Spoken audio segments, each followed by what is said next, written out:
नमस्कार। इस वक्त के बुलेटिन के साथ हाजिर हूं मैं अनुपम। प्रदेश की हर छोटी बड़ी खबरों को लेकर के हरिद्वार के मनसा देवी मंदिर में आज सुबह एक बड़ा दर्दनाक हादसा हो गया, जहां करंट की अफवाह फैलने पर अचानक से भगदड़ मच गई, जिसमें 6 लोगों की दर्दनाक मौत हो गई। मरने वालों में 4 लोग उत्तर प्रदेश के रहने वाले हैं। इस हादसे में 28 लोग घायल हो गए। इसमें भी ज्यादातर लोग उत्तर प्रदेश के रहने वाले बताए जा रहे हैं। हादसे पर सीएम पुष्कर सिंह धामी और सीएम योगी ने गहरा दुख जताया है। सुबह से ही लगातार सीएम धामी राहत और बचाव के काम पर नजर बनाए हुए हैं और दोपहर में वो खुद भी हरिद्वार पहुंचे और घायलों से मुलाकात की। इस दौरान अधिकारियों को जरूरी निर्देश दिए गए हैं। मंदिर में अभी श्रद्धालुओं के दर्शन पूजन पर रोक लगा दी गई है।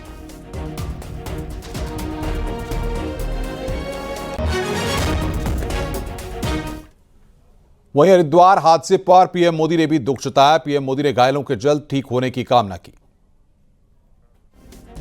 तो प्रधानमंत्री ने भी दुख जताया है, वो हम आपको बता रहे हैं। मनसा देवी हादसे पर प्रधानमंत्री नरेंद्र मोदी ने दुख जताया है। वहीं सीएम पुष्कर सिंह धामी ने हरिद्वार पहुंचकर घायलों से मुलाकात की और घायलों के इलाज के लिए जरूरी निर्देश दिए गए हैं।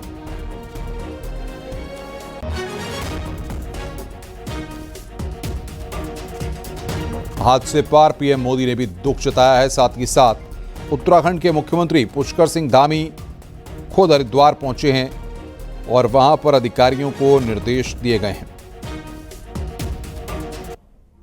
मुख्यमंत्री पुष्कर सिंह धामी के द्वारा अफसरों को निर्देश जारी किए गए हैं। यहाँ जिला अस्पताल में और अन्य अस्पतालों में और इसके साथ ही ऋषिकेश एम्स से रेफर कर दिया गया है।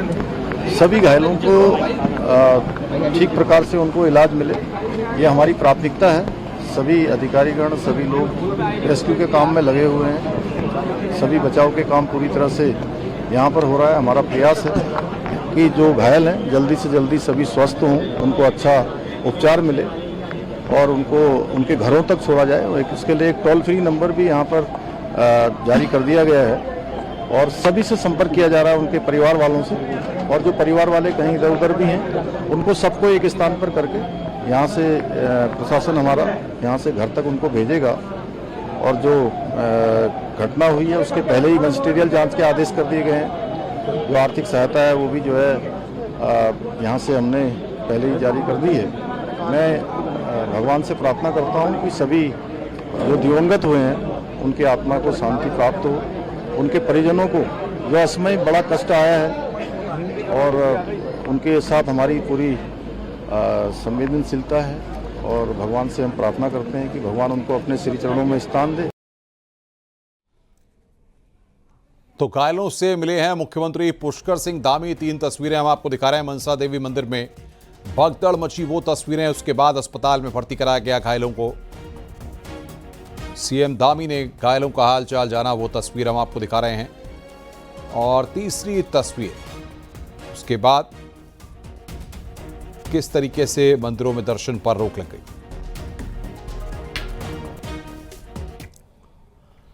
और बड़ी खबर आ रही है, हादसे के बाद मंदिर प्रशासन का बड़ा फैसला। मनसा देवी मंदिर में रोके गए हैं दर्शन। मंदिर के अंदर और रास्ते पर सन्नाटा पसरा हुआ है, तो वहां पर दर्शन फिलहाल रोके गए हैं। ये बड़ी जानकारी निकलकर सामने आ रही है।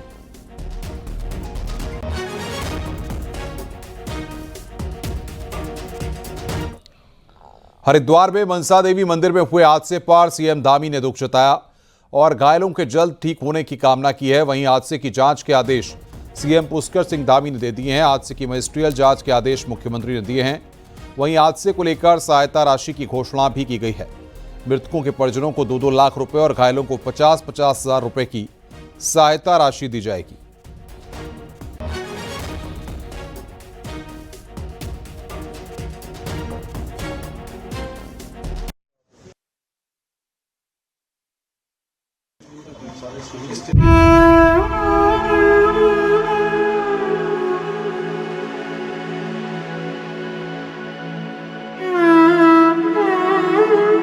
उत्तराखंड के हरिद्वार में दिल दहला देने वाला हादसा हो गया। पहाड़ी पर मौजूद मनसा देवी मंदिर की सीढ़ियों पर भगदड़ मच गई, जिसमें 6 लोगों की मौत हो गई। कई लोग जख्मी हैं, जिसमें छोटे छोटे बच्चे भी शामिल हैं।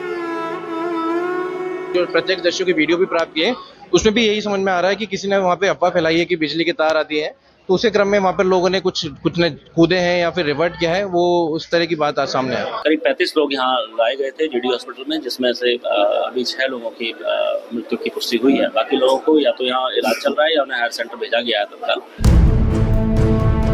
शुरुआती जांच में पुलिस ने पाया कि करंट फैलने की अफवाह के बाद भगदड़ मची और फिर एक के ऊपर एक लोग गिरने लगे। लोगों का भी दावा है कि उन्हें बिजली के पोल पर चिंगारी निकलती हुई दिखाई दी थी।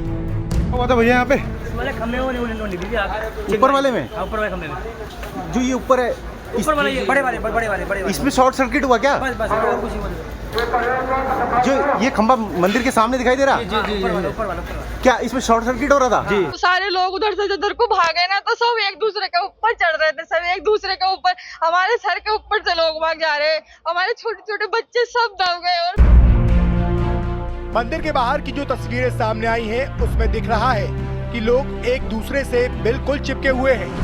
सीढ़ियों पर बहुत ज्यादा भीड़ है, तिल रखने की भी जगह नहीं है।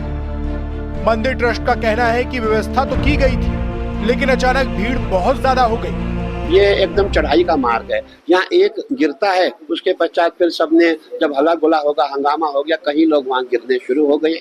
और हम लोग जब ये घटना का हमें पता चला, तुरंत हमारा जो मंदिर प्रशासन है वहाँ मौके पे पहुंचा, पुलिस मौके पे पहुंची और जितने भी लोग थे घायल सबको कंधे पे उठा करके सीधा जीडी अस्पताल में ले गए, उनका इलाज चल रहा है।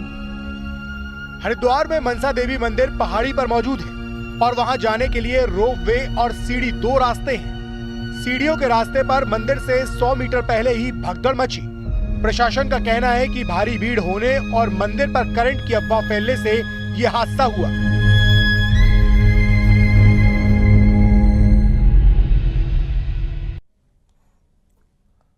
वृंदावन के प्रसिद्ध कथावाचक अनिरुद्धाचार्य इस वक्त अपने विवादित बयान को लेकर सुर्खियों में हैं। महिलाओं ने अनिरुद्धाचार्य के खिलाफ मोर्चा खोल दिया है। संत समाज भी उनके बयान का विरोध कर रहा है और यूपी महिला आयोग ने भी अब अनिरुद्धाचार्य की मुश्किलें बढ़ा दी हैं।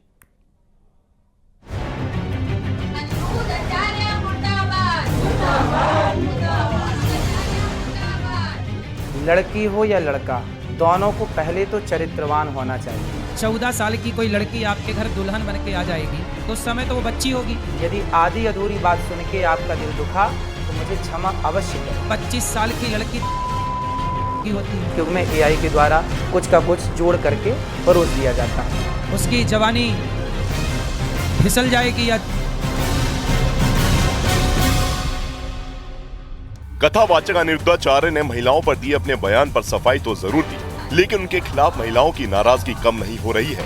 वाराणसी में महिलाओं ने उनके पोस्टर पर स्याही फेंककर बहिष्कार का ऐलान किया। नाराज महिलाओं ने कहा कि अनिरुद्धाचार्य संत नहीं है और अब वे उन्हें व्यासपीठ पर नहीं देखना चाहती।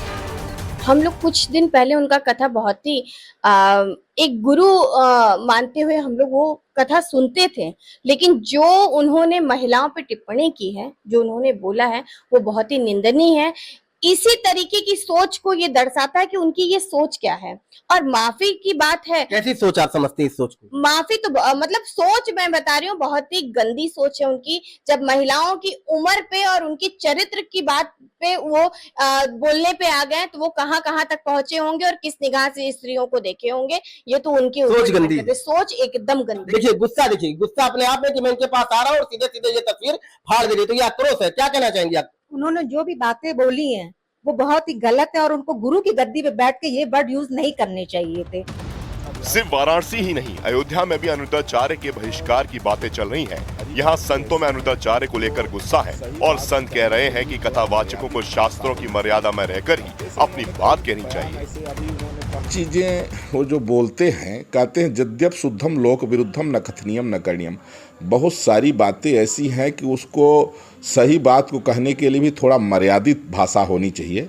अब जैसे उन्होंने कई बयान ऐसे, अभी उन्होंने कहा कि आजकल 25 साल में शादी होती है तो जवानी स्वाभाविक है कि वो 4 जगह लुटा के आती हैं लड़की। ये बहुत निंदनीय है। समाज में भगवान की कथा कहना, भगवान की चर्चा करना, तो ऐसे में एक आचार्य को, एक कथाव्यास को एक पथ प्रदर्शक को ऐसी बात नहीं कहनी चाहिए जिससे समाज में उसका गलत संदेश है। वहीं अनुरुद्धाचार्य के लिए उनका महिलाओं पर दिया बयान मुसीबत बनता जा रहा है और महिला आयोग की ओर से भी बयान आ गया। महिला आयोग अनुरुद्धाचार्य पर तल्ख है और उत्तर प्रदेश महिला आयोग की अध्यक्ष बबीता चौहान यहाँ तक कह रही हैं कि सिर्फ माफी से काम नहीं चलेगा, एक्शन होगा। अनुरुद्धाचार्य के द्वारा की गई टिप्पणी का घोर विरोध करती हूँ कि जो उन्होंने महिलाओं को लेकर इतनी हल्की बात की है, जो बेटियों को लेकर इतनी हल्की बात की है, मुझे लगता है कि इससे ज़्यादा गंदी और घटिया भाषा का कोई प्रयोग नहीं कर सकता, जिसमें व्यासपीठ पर बैठकर इतने बड़े कथावाचक हैं जो एक पब्लिक फिगर हैं आज, और जो मुझे कहना चाहिए कि जिनको सुनने के लिए इतना सारी पब्लिक वहाँ आती है। महिलाएं कह रही हैं कि जिन्हें संत समझती थी उनकी सोच ऐसी निकली। संत उन्हें मर्यादा में रहने की सलाह दे रहे हैं। महिला आयोग एक्शन की बात कर रहा है। जाहिर है अनिरुद्धाचार्य की मुश्किलें कम होती नहीं दिख रही हैं।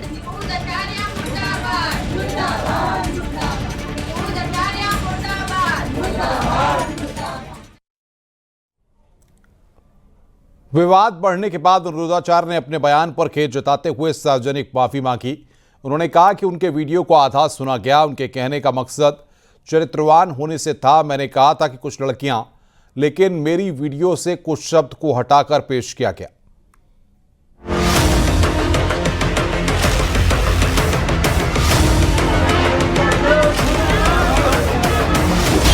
लड़कियों पर अभद्र टिप्पणी पर हल्ला बोल, बैकफुट पर कथावाचक अनिरुद्धाचार्य, लड़कियों पर विवादित बयान, कथावाचक अनिरुद्धाचार्य ने मांगी माफी। मथुरा में कथावाचक अनिरुद्धाचार्य के 14 साल की लड़कियों को शादी वाले बयान पर बवाल मचा। उनके खिलाफ नारेबाजी की गई। बाद में अनिरुद्धाचार्य का पुतला फूंककर विरोध दर्ज किया गया। विवाद गहराता देख कथावाचक अनिरुद्धाचार्य बैकफुट पर आए। उन्होंने लड़कियों की शादी की उम्र को लेकर दिए बयान पर माफी मांगने में भलाई समझी। वो 25 साल की जब तक आती है तो पूरी जवान होके आती है। जवानी कहीं ना कहीं तो वो उसकी जवानी फिसल जाएगी, या बच्चों का विवाह जल्दी हो जाता था। टाइम पे देख लेना, लोग फिर जल्दी शादियां करना शुरू कर। हाँ, तो नारी के अपमान का कोई सवाल ही खड़ा नहीं होता। फिर भी मेरी आधी अधूरी बात सुनकर के किसी भी बहन बेटी का दिल दुखा हो तो ये दास सदा आपका था, आपका है, आपका ही रहेगा। यदि आधी अधूरी बात सुन के आपका दिल दुखा तो मुझे क्षमा अवश्य करें। दरअसल हाल में एक धार्मिक कार्यक्रम के दौरान अनिरुद्धाचार्य का एक वीडियो सोशल मीडिया पर वायरल हुआ था। उस वीडियो में कथावाचक अनिरुद्धाचार्य कथित तौर पर 25 साल तक की उम्र की अविवाहित युवतियों को लेकर आपत्तिजनक टिप्पणी करते नजर आए थे। लड़कियों की शादी 14 साल की उम्र में करने की सलाह देते नजर आए थे। उनके उसी बयान पर महिलाओं का गुस्सा 7वें आसमान पर पहुंच गया। जगह जगह विरोध प्रदर्शन होने लगे, जिसके बाद विवाद शांत करने के लिए अनिरुद्धाचार्य ने माफी मांगने की राह चुनी। सफाई देते हुए कथावाचक अनिरुद्धाचार्य ने कहा कि उनके वीडियो को आधा ही सुना गया। उनके कहने का मकसद चरित्रवान होने से था। आजकल देखिए एआई का तो जमाना है ही है। आप मेरी कोई भी बात को एआई के द्वारा कैसे भी परोस सकते हैं और दुनिया को यही लगेगा कि यही सत्य है। कथावाचक अनिरुद्धाचार्य के विवादित बयान के मामले में समाजवादी पार्टी के अध्यक्ष अखिलेश यादव की भी एंट्री हो गई। अखिलेश यादव ने संतों को राजनीति में न उलझने की सलाह दे डाली। मैं सभी संत स्वामियों से कहूंगा कि राजनीति में मत उलझो, क्योंकि देखिए एक मनु महाराज आए, सब गड़बड़ करा धरा उनका है, तो इसलिए मनु महाराज ने जो गड़बड़ किया उसको सुधारें, तब तो वो संत महान और प्रभु हमारे होंगे। अगर वो मनु महाराज वाली गड़बड़ी को भी दोहराएंगे तो हम कभी स्वीकार नहीं कर सकते। कथावाचक अनिरुद्धाचार्य पर ऐसे विवादित बयान देने के आरोप कोई पहली दफा नहीं लगे हैं। इससे पहले उन पर मां सीता और द्रौपदी को लेकर विवादित टिप्पणी करने के आरोप लगे थे। महर्षि वाल्मीकि पर विवादित टिप्पणी के आरोप लगे, जिसके बाद उन्होंने माफी मांगी। भगवान शिव को कृष्ण का साला बताया। संत समाज ने विरोध किया। अनिरुद्धाचार्य पर ये भी आरोप लगे कि उन्होंने कहा कि लड़कियां पढ़ाई के बहाने घर से भागती हैं और 35 टुकड़ों में मिलती हैं। यदि सोमवार तक प्रशासन कोई कार्रवाई नहीं करता है तो सभी अधिवक्तागणों का कहना है कि सोमवार को न्यायालय के द्वारा प्रार्थना पत्र देके और एफआईआर दर्ज कराने की प्रार्थना की जाएगी। माना कि इसके एक वीडियो में एआई ने कर दिया, एडिटिंग कर दी है एआई ने। हर वीडियो में एडिटिंग तो नहीं होती है, ये हर वीडियो में गलत टिप्पणियां करते हैं। कथावाचक अनिरुद्धाचार्य ने भले ही अपने बयान पर माफी मांग ली हो, लेकिन अभी ये विवाद थमा नहीं है।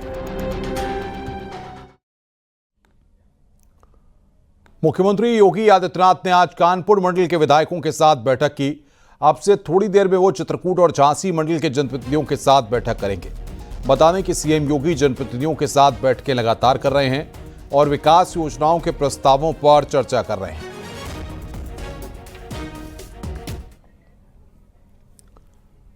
धर्मांतरण मामले में समाजवादी पार्टी के सांसद रामजीराज सुमन का विवादित बयान सामने आया। उन्होंने कहा कि हिंदू धर्म में अगर समानता नहीं हुई तो धर्मांतरण को कोई माइका लाल नहीं रोक सकता। हिंदू धर्म में अगर विषमता होगी तो धर्मांतरण होगा। उन्होंने कहा कि हिंदू धर्म में छुआछूत है, इसलिए धर्मांतरण जरूरी है।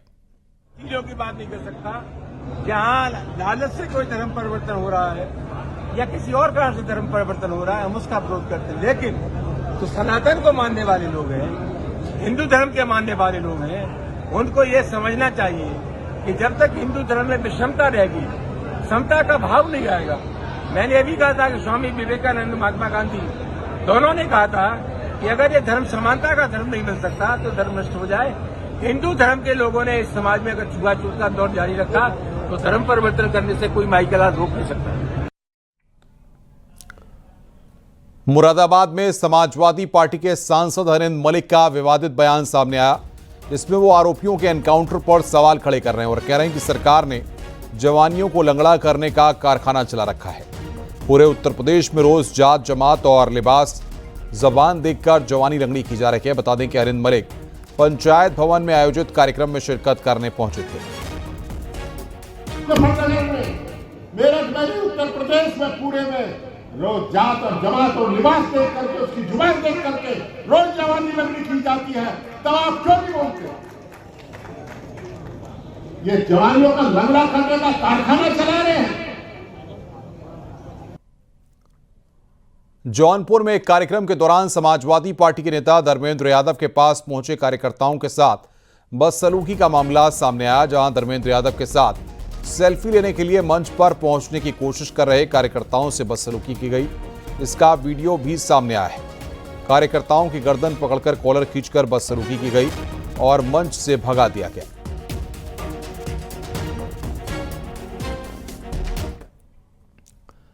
अयोध्या में समाजवादी पार्टी के पीडीए सम्मेलन में महानगर अध्यक्ष श्यामकृष्ण श्रीवास्तव को मंच पर जगह नहीं मिली तो वो नाराज हो गए। फिर नेताओं की आपस में कहासुनी शुरू हो गई, जिसका वीडियो भी सामने आया। शहादतगंज में पीडीए के सम्मेलन में गहमा गहमी देखी गई। इसका वीडियो सोशल मीडिया पर वायरल हो रहा है।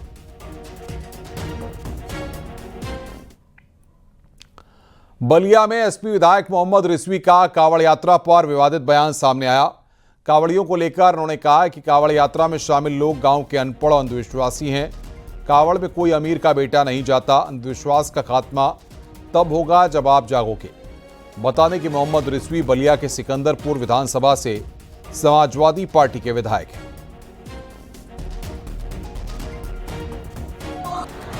केवल वही हमारे गांव के अनपढ़ लोग जो समझ नहीं पा रहे हैं हमारी बात, वही लोग इसमें जाते हैं, अंधविश्वास में फंसते हैं।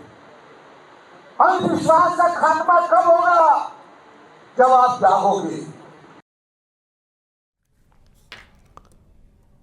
बलिया में समाजवादी पार्टी के विधायक मोहम्मद रिजवी के कांवड़ यात्रा पर विवादित बयान देने पर मंत्री दयाशंकर सिंह ने पलटवार किया। उन्होंने कहा कि भक्त होने के लिए किसी पढ़ाई की जरूरत नहीं होती। जब शंकर जी थे तब कौन सा विश्वविद्यालय था? देखिए, शिव भक्त बनने के लिए पढ़ाई लिखाई की जरूरत नहीं होती है। शिव भक्त जो है कोई भी व्यक्ति बन सकता है और उसकी आस्था होनी चाहिए, और करोड़ों लोगों की आस्था है। जो आज देख रही है 120-20 किलोमीटर पैदल चल करके, नंगे पैर पैदल चल करके लोग गंगा जी से जल उठाते हैं और शिव जी पर चढ़ाते हैं।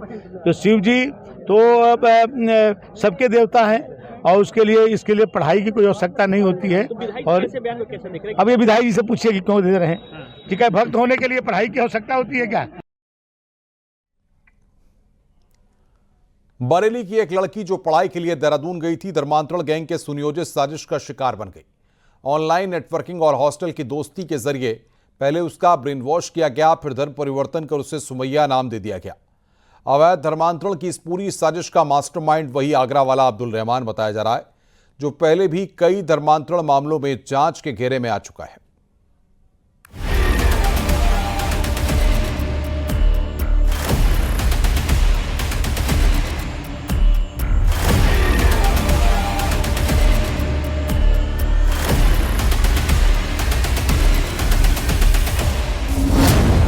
ऑपरेशन कालनेमी में खुली धर्मांतरण साजिश। पाकिस्तान दुबई से था धर्मांतरण गैंग का कनेक्शन। सोशल मीडिया और ऑनलाइन गेम से हिंदू लड़कियों का शिकार। ऑपरेशन कालनेमी के तहत उत्तराखंड की राजधानी देहरादून से एक चौंकाने वाला खुलासा हुआ है। पुलिस ने ऑपरेशन कालनेमी के तहत धर्मांतरण के नाम पर चल रहे एक हाईटेक ब्रेन वॉश नेटवर्क का भंडाफोड़ किया है, जो न सिर्फ देश बल्कि पाकिस्तान और दुबई तक फैला हुआ था। 2 युवतियों की शिकायत के बाद शुरू हुई इस जांच में बड़ा खुलासा हुआ कि ऑनलाइन गेम, सोशल मीडिया और जूम ऐप जैसे डिजिटल टूल्स का इस्तेमाल कर युवतियों को मानसिक रूप से ब्रेन वॉश किया जा रहा था। अवैध धर्मांतरण की शिकार बरेली से देहरादून पढ़ाई के लिए आई एक पीड़ित युवती का पुलिस ने जब रेस्क्यू किया तो धर्मांतरण गैंग की एक-एक परत खुलती चली गई। देहरादून पुलिस के मुताबिक पहले ऑनलाइन गेम्स के जरिए लड़कियों को फंसाया जाता था, फिर उन्हें पाकिस्तान से ऑनलाइन कुरान की तालीम दी जाती थी और दिल्ली बुलाकर उनका आधार कार्ड बदला जाता था। बाद में दिल्ली में निकाह कर मुस्लिम समाज से जोड़ा जाता था। पुलिस के मुताबिक इस गैंग के तार पाकिस्तान और दुबई से जुड़े हैं। कन्वर्टेड नेम है सुमैया, जिसका भी धर्मांतरण ऑलमोस्ट हो चुका था और 3 बार उसको दिल्ली भी बुलाया गया था। उसके फेक कागज़ तैयार कर लिए गए थे और वो यहाँ पर एक लूडो का गेम है, उससे थोड़ी पाकिस्तान और इजिप्ट के लड़कों से, दुबई के लड़कों से कनेक्टेड थी और वहीं से इसका कनेक्शन जो है इसको धर्मांतरण के लिए प्रेरित करना, प्रलोभन देना। खासकर जो कन्वर्टेड सुमैया थी, जिसका नाम कन्वर्टेड रखा गया था, वो उसको प्रलोभन देने के लिए उसके अकाउंट्स में भी काफ़ी सारे पैसों का जो है ट्रांजैक्शंस कराया गया, जो यहाँ से इंडिया के एक अकाउंट से दुबई से जो है पाकिस्तान पहुँचा। साथ ही साथ उसको अरेबिक और सारी चीज़ें ऑनलाइन लगातार उसको अरेबिक और इस्लाम के संबंध में उसको लगातार ऑनलाइन क्लासेस ली जा रही थी और उसका फेक आधार कार्ड भी जो है दिल्ली में जो बनाने का प्रयास हुआ जिससे उसको दुबई भेजा जा सके, उसमें भी जो है मेन मास्टरमाइंड अब्दुल रहमान, उसको 2 बेटों को गिरफ्तारी वहाँ पर दिल्ली से हो चुकी है। काफ़ी सारा लिटरेचर मिला है जो कुरियर के माध्यम से यहाँ भेजा जाता था। देहरादून पुलिस के मुताबिक धर्मांतरण गैंग के लोग सोशल मीडिया और सहानुभूति के जरिए पहले युवतियों का भरोसा जीतते थे, फिर धीरे धीरे ब्रेन वॉश कर इस्लाम धर्म अपनाने के लिए प्रेरित करते थे। पीड़ित युवतियों का ब्रेन वॉश करने के लिए गिरोह द्वारा मुस्लिम धर्म की उच्च शिक्षा प्राप्त युवतियों का इस्तेमाल किया जाता था। रुक रहे हैं यहाँ पर ब्रेक के लिए। खबरों का सिलसिला लगातार जारी है।